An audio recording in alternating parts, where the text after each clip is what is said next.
Yeah, it's surprising that, we remember any of this stuff for, after that many years. Yeah.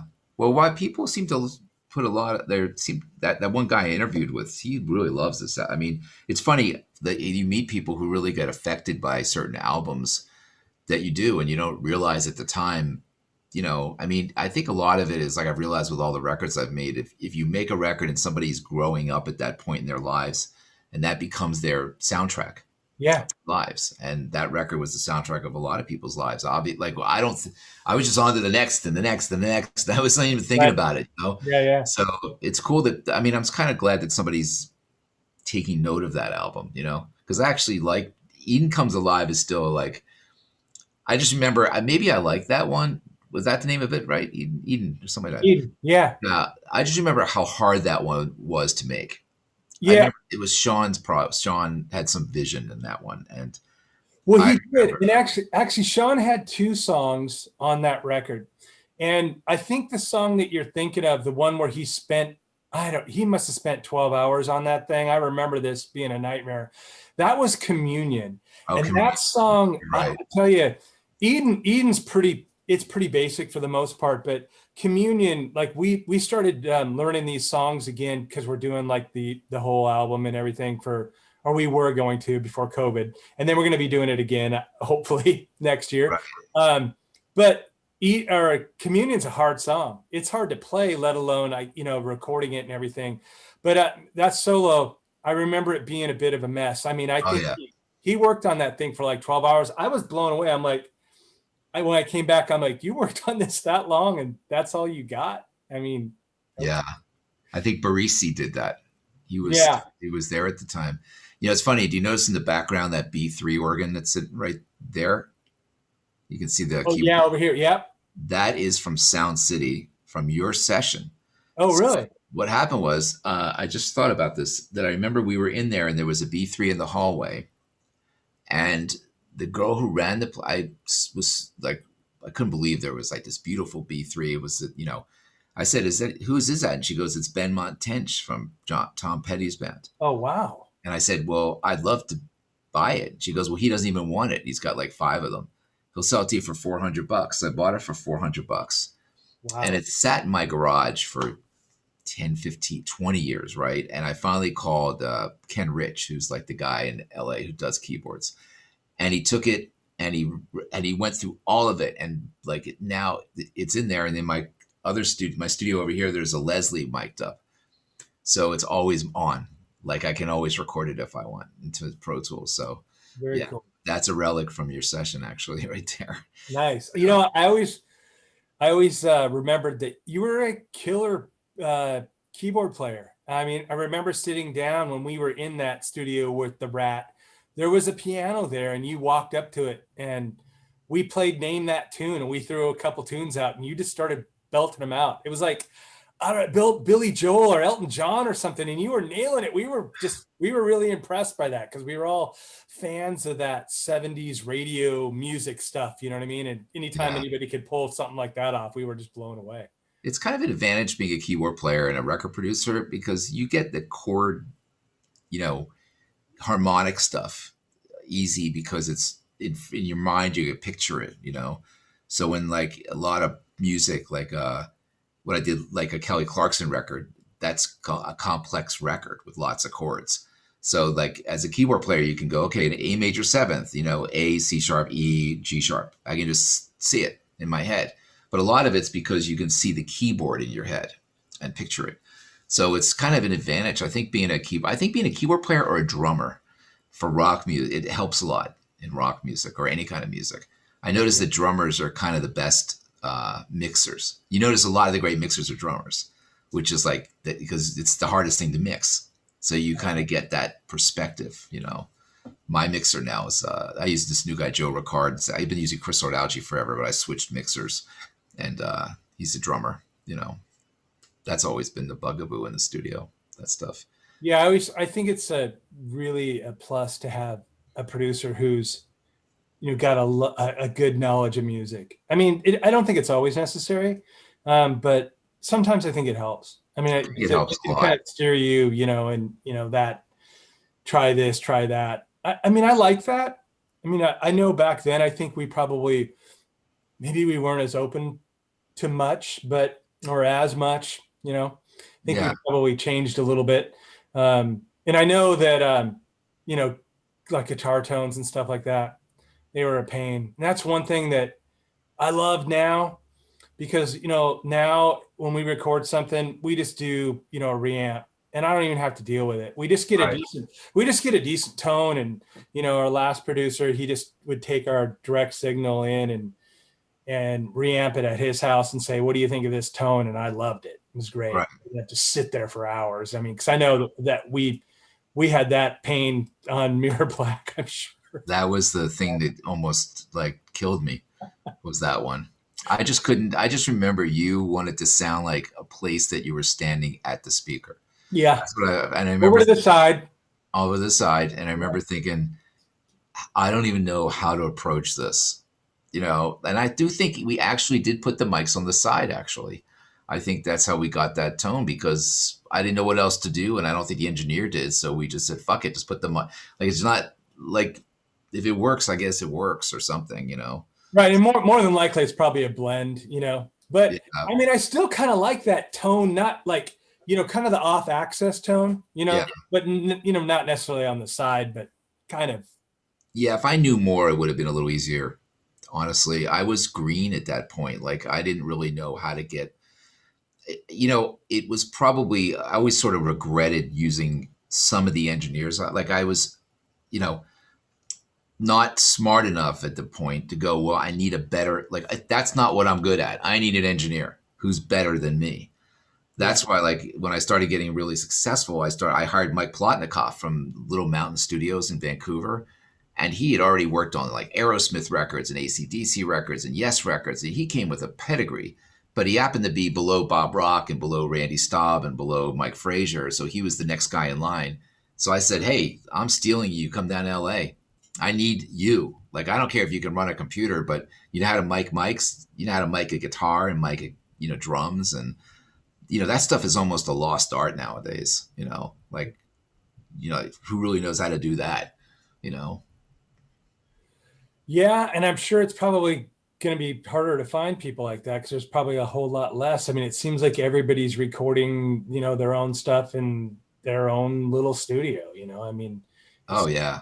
it's so much easier now. I mean, demos are that's one great thing about it is us doing demos, and we can send stuff to each other. We don't need, none of us, well, I don't want to say none of us, but only a few of us live in the same city. And it's, as that's not a problem anymore. Where do you live now? Well, I live in Seattle, but before we all used to live here, and, we'd all rehearse and everything. But, Dave lives in Florida. Our singer lives in, we continued on with another singer. So he lives in LA.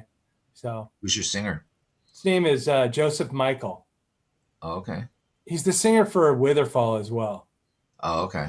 He's kind of got like he's one of those guys that can do some of that high stuff. Although, I don't know if you heard our last record.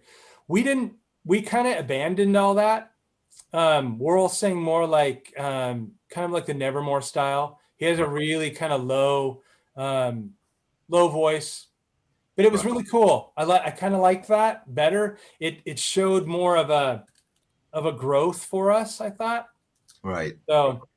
So we do a little bit of both now. It's nice to be able to have someone that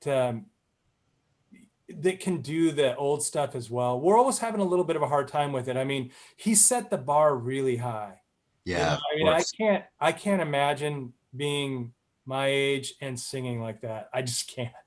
Yeah. But and I think he struggled with it a lot. I mean, he was a trooper, man. He got through it, but it was becoming harder for him. So his normal register was a lot easier for him to sing. So, the newest record that we did was a lot easier for him. And so we tended to play a lot of that, but now we've kind of expanded back into some of the old catalog, and, we'll be doing that next year as well too. So it'll be cool.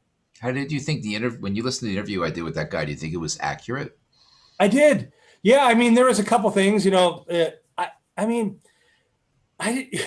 I'm surprised that we all kind of got through that. I thought we were all a bunch of assholes, really. It's hard. I don't remember it being. I remember it being not pleasant.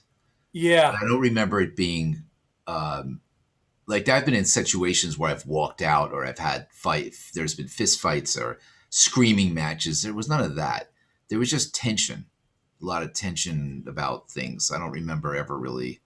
Um, There was always a power struggle for with us, all of us, and I yeah, mean, there's many different layers.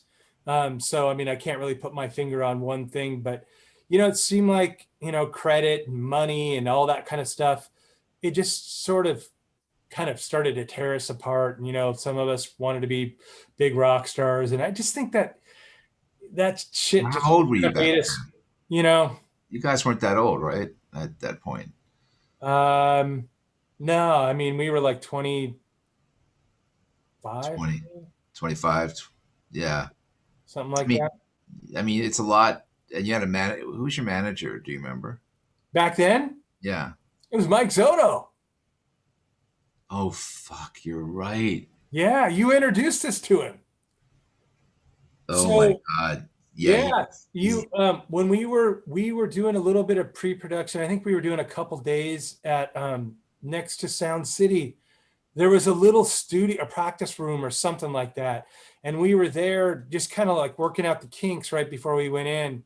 And you had Alex Hodges and Mike Zotto come down and talk to us. right. Alex and Mike. That's right. That's when Mike had paired it up with Alex. Yeah, Yeah. that Yeah. was And we ended up going for it. In fact, a few years ago, he hit me up and I wasn't even really sure what it was about, but he's like, I gotta send you something. And he sent us the master tapes of the live Reseda show that we did. really. He has West- them?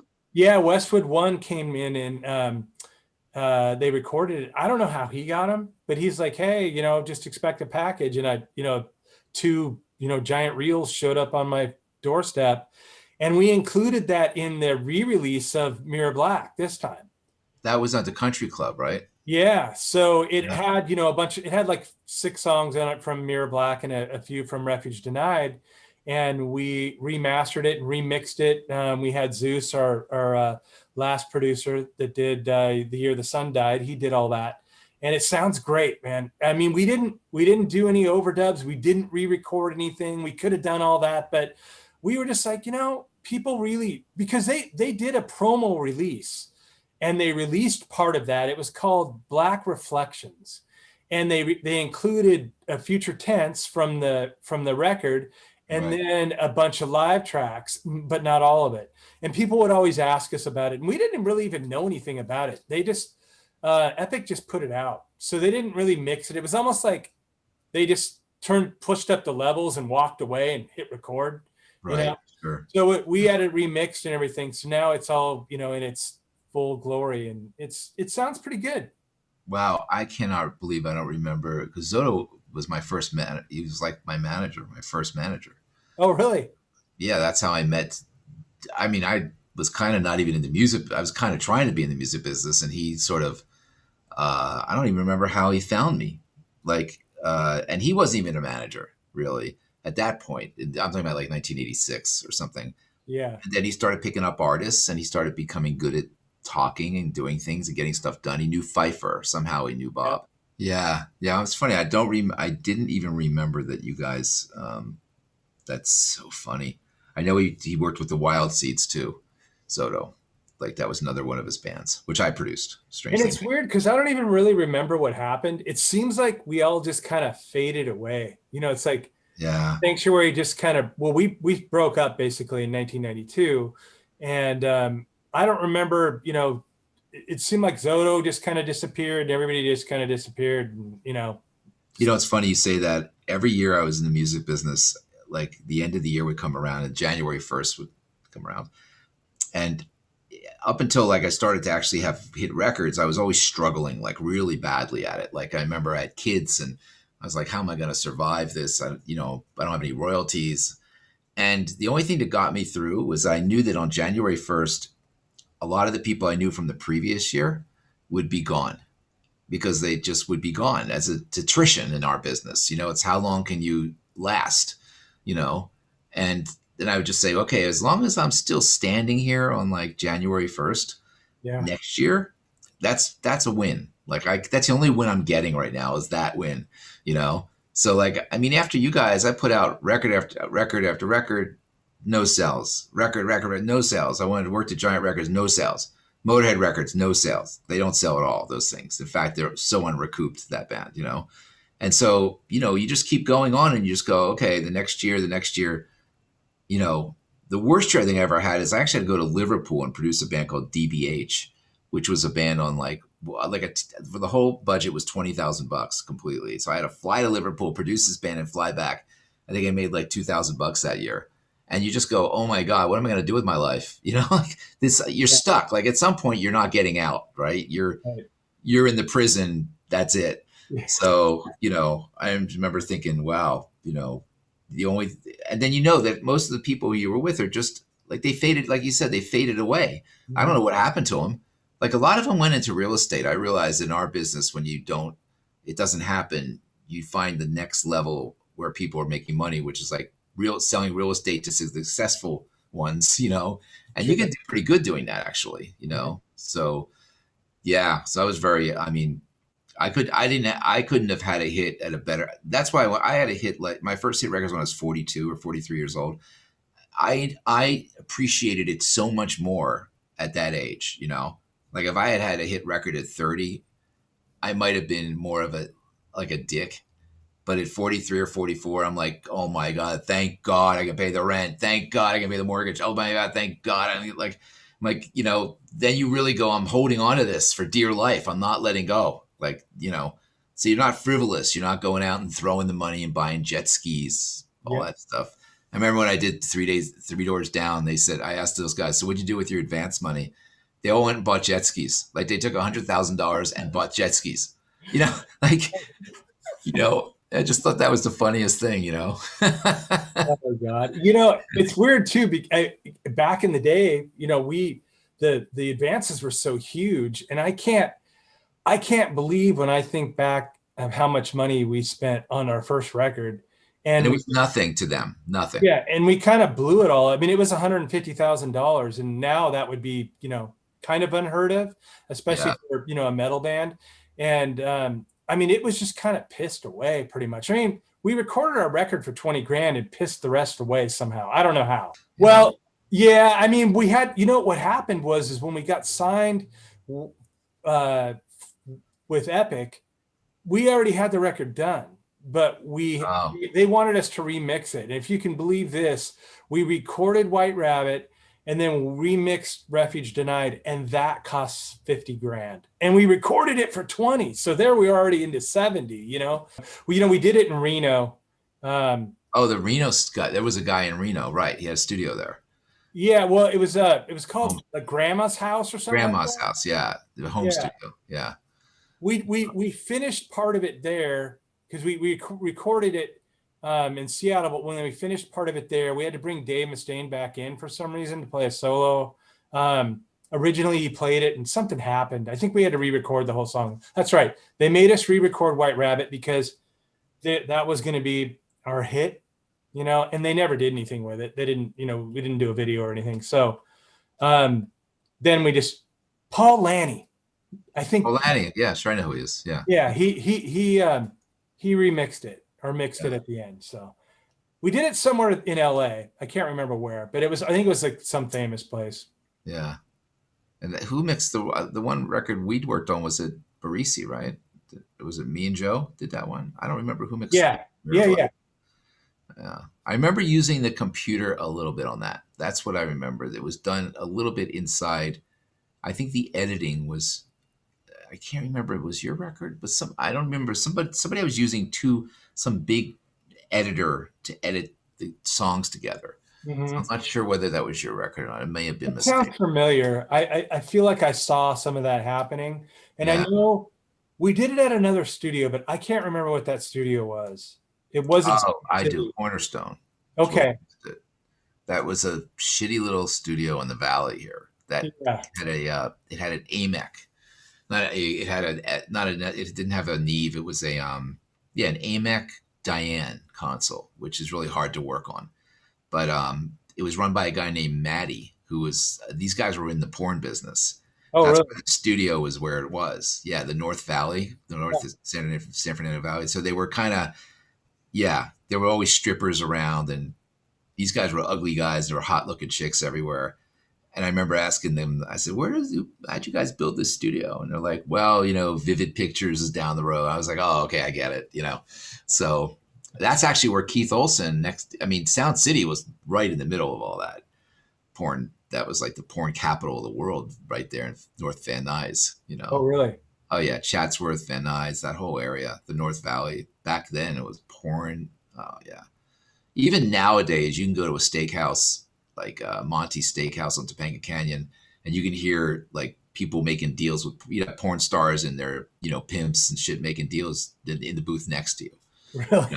So it hasn't changed very much, So yeah, I did a band called Edema where they yeah, that's a funny story. But the singer's wife, I had seen her in a porn movie like a week before we did the record, and like I'm watching this porn, and I'm like, I walked into the studio, and I'm like,